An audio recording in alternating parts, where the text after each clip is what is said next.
সবকিছু ঠিকঠাকই ছিল, কিন্তু হঠাৎ স্যাটেলাইট ইমেজে এমন কিছু ধরা পড়ল যা দেখে পেন্টাগন থেকে বেজিং সবার কপালে চিন্তার ভাঁজ।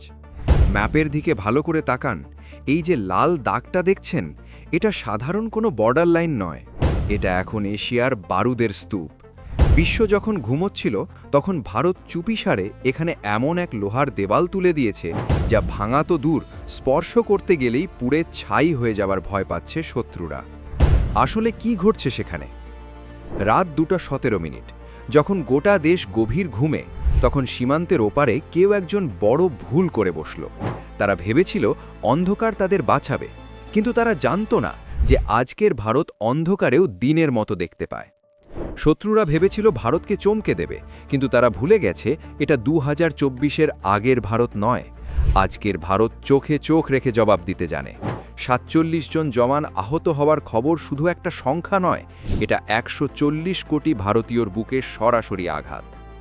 আপনি যদি ভারতীয় হিসাবে গর্ববোধ করেন, যদি মনে করেন নতুন ভারত কাউকে ছেড়ে কথা বলে না, তাহলে ভিডিওটা এক্ষুনি লাইক করুন আর কমেন্টে গর্জন করে লিখুন জয় হিন্দ, কারণ আসল খেলা তো এবার শুরু হবে।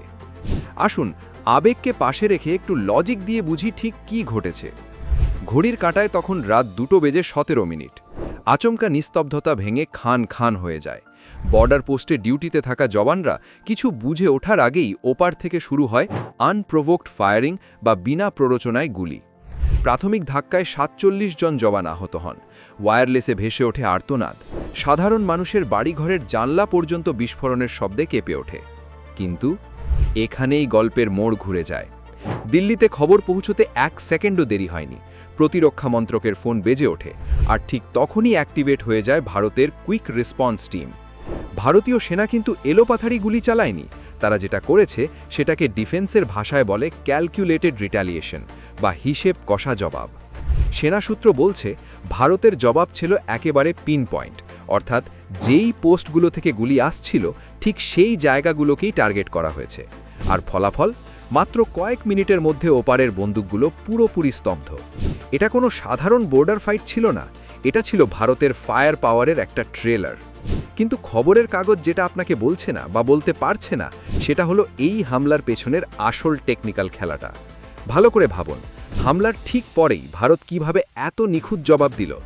ডিফেন্স এক্সপার্টরা বলছেন ভারত এখানে প্ল্যান বি অ্যাক্টিভেট করে দিয়েছে। Secret number 1, thermal I. সূত্র বলছে হামলার কয়েক ঘন্টা আগে থেকেই ভারতীয় ড্রোন এবং থার্মাল ক্যামেরায় সন্দেহজনক মুভমেন্ট ধরা পড়েছিল।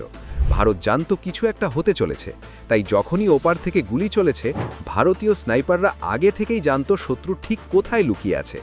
অন্ধকার এখন আর শত্রুর বন্ধু নয়, বরং ভারতের অস্ত্র। Secret number 2, digital fortress. Bharat Bangladesh সীমান্তে এখন আর শুধু ম্যান পাট্রোলিং বা মানুষ দিয়ে পাহারা দিচ্ছে না, ভারত সেখানে তৈরি করেছে এক অদৃশ্য ইলেকট্রনিক দেওয়াল। সেন্সর, রাডার আর ড্রোনের এই জালে মাছি গললেও হেডকোয়ার্টারে অ্যালার্ট চলে যায়।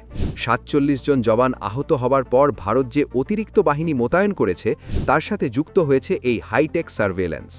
সোজা কথায়, ভারত সীমান্তে এমন এক কিল জোন তৈরি করেছে যেখানে শত্রু ঢুকতে তো পারবে, কিন্তু বেরোতে পারবে কিনা সেটা পুরোপুরি ভারতীয় কমান্ডারের মুডের ওপর নির্ভর করবে।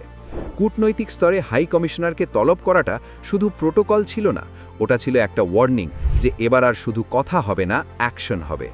পরিস্থিতি এখন শান্ত মনে হতে পারে, কিন্তু এটা ঝড়ের আগের শান্তি। ভারত বুঝিয়ে দিয়েছে শান্তি আমাদের পছন্দ, দুর্বলতা নয়। 47 জন আহত জওয়ানের রক্ত বৃথা যাবে না। যেই পোস্টগুলো থেকে হামলা হয়েছিল, এখন সেখানে ভারতের তেরঙ্গা আরও দাপটের সাথে উড়ছে। সিংহের ডেরায় উকি মারলে ফলাফল কি হতে পারে সেটা শত্রুপক্ষ এবার হাড়ে হাড়ে টের পাবে। ইতিহাস সাক্ষী, ভারত আগে আঘাত করে না, কিন্তু আঘাত পেলে মানচিত্র বদলে দেয়। চোখ রাখুন আমাদের চ্যানেলে, কারণ পরবর্তী আপডেট আরও ধামাকেদার হতে চলেছে। ভিডিওটা শেয়ার করে সবাইকে জানিয়ে দিন নতুন ভারত জেগে উঠেছে। জয় হিন্দ।